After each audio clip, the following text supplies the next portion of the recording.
The sun blazed hot in the African sky. It was another scorching day on the savannah. Leo the lion padded across the dry grass. His golden mane shimmered in the heat. He was the king of this land. All the animals knew it. Leo's paws left prints in the dusty ground. He moved with grace and power. His eyes scanned the horizon. He was always alert, always watching for danger or prey. But today something felt different. Leo the lion. What's this? Leo's whiskers twitched. He caught a new scent on the breeze. It wasn't antelope or zebra. It wasn't the smell of water or rain. This was something he had never smelled before. His curiosity was piqued. The mighty lion quickened his pace. He followed the strange scent. It led him towards a cluster of acacia trees. Leo's ears perked up. He could hear chattering and rustling. Something was hiding in those trees, and Leo was determined to find out what it was. As Leo approached the acacia trees, he saw movement. Shapes swung from branch to branch.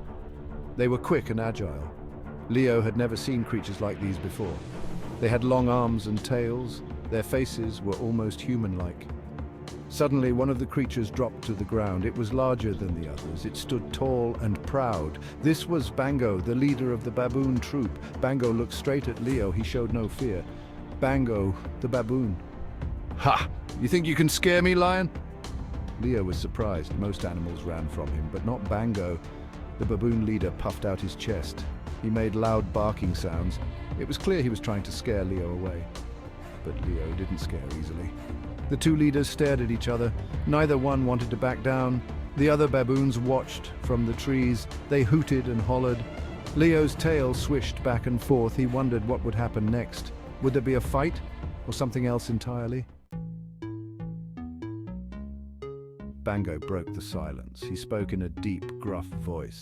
"Bango the baboon lion, you may be king of the savannah, but these trees are our home.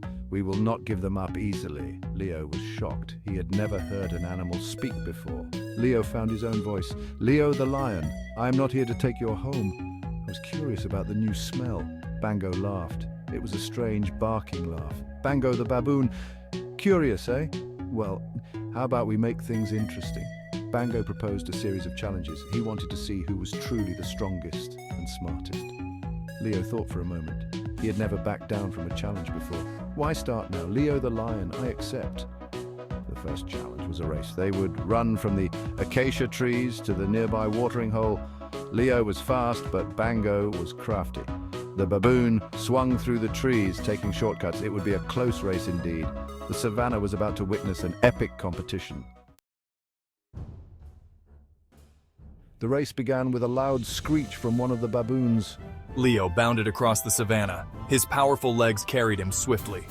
But Bango was just as quick. He leaped from tree to tree. Sometimes he ran on all fours. At the watering hole, it was a tie. Both leaders arrived at the same time. They were breathing hard, but there was a glimmer of respect in their eyes. The next challenge was a test of strength. They had to push a large boulder. Leo's muscles strained as he pushed. The boulder barely moved. Bango struggled too, but then he had an idea. He called his troop. Together, they all pushed. The boulder rolled easily. Leo was impressed by Bango's clever thinking. The final challenge was a puzzle. They had to figure out how to reach fruit high in a tree. Leo tried to climb, but his claws slipped. Bango showed him how to use a stick as a tool. Together, they knocked the fruit down. They shared the sweet treat as the sun began to set. Word spread quickly across the savannah. Animals came from far and wide. They wanted to see the lion and the baboon compete. Zebras stood nervously at the edge of the crowd. Giraffes stretched their long necks for a better view. Even the smallest creatures came to watch. Meerkats stood on their hind legs. They chattered excitedly. Butterflies fluttered around, adding splashes of color to the scene. The savannah had never seen anything like this before. As Leo and Bango continued their challenges, the crowd grew. Elephants trumpeted their approval. Hyenas laughed at the funny moments. Even the wise old tortoise crawled out to see what was happening. It was a magical day on the savannah. The animals watched in awe. They saw how Leo's strength and Bango's wit complemented each other. Sometimes Leo would win a challenge. Other times Bango would come out on top. But always they showed each other respect. The spectators began to see that working together could lead to great things.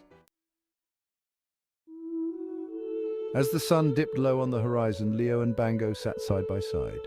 They were tired but happy. They had learned so much from each other. Bango, he said, you are as clever as you are brave. I am honored to know you. Bango nodded. And you, Leo, he replied, are as kind as you are strong. I misjudged you at first. I'm glad we became friends. The two leaders looked out over the savannah. They saw all the animals watching them. An idea began to form. Why don't we lead together? Your wit and my strength. We could make the savannah a better place for all. Bango's eyes lit up. He liked this idea very much. Yes, he agreed. Let's show everyone that even unlikely friends can be the best allies. From that day on, Leo and Bango ruled the savannah together. They solved problems as a team. They taught the other animals to work together too. The savannah became a happier place, and it all started because a curious lion followed a new scent. Sometimes the best friendships come from the most unexpected places.